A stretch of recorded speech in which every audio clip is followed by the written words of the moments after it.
যুদ্ধবিরতি চুক্তির শর্ত মেনে ৬ জন ইসরায়েলি জিম্মিকে মুক্তি দিয়েছে হামাস, কিন্তু এর বিনিময়ে ৬২০ জন ফিলিস্তিনি বন্দীকে গাজায় পাঠায়নি ইসরায়েল।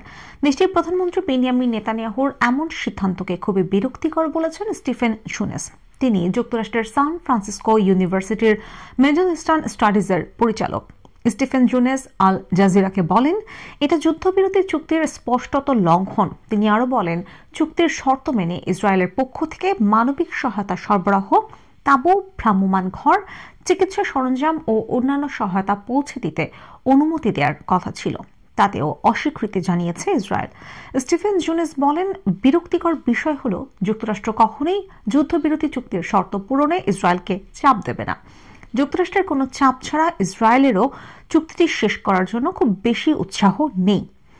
এই বিশ্লেষকের মতে, নেতানিয়াহুর এমন সিদ্ধান্ত বিশ্বাসের ওপর আঘাত। অন্তত এই মুহূর্তে যতটুকু বিশ্বাস অবশিষ্ট আছে, আস্থা ও বিশ্বাসের কথা বলতে গিয়ে স্টিফেন জোনেস বলেন, যদি যুদ্ধবিরতি চুক্তির প্রথম পর্যায়টি ইসরায়েল পূরণ না করে, তাহলে ফিলিস্তিনিরা কিভাবে জানবে যে ইসরায়েলিরা চুক্তির পরবর্তী পর্যায়ের প্রতিশ্রুতি পূরণ করবে?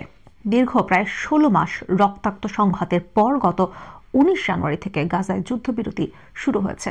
যুদ্ধবিরতি চুক্তির শর্ত অনুযায়ী এখন পর্যন্ত ২৫ জন জিম্মিকে মুক্তি দিয়েছে হামাস। যুদ্ধবিরতির প্রথম পর্যায়ে ৪২ দিনের।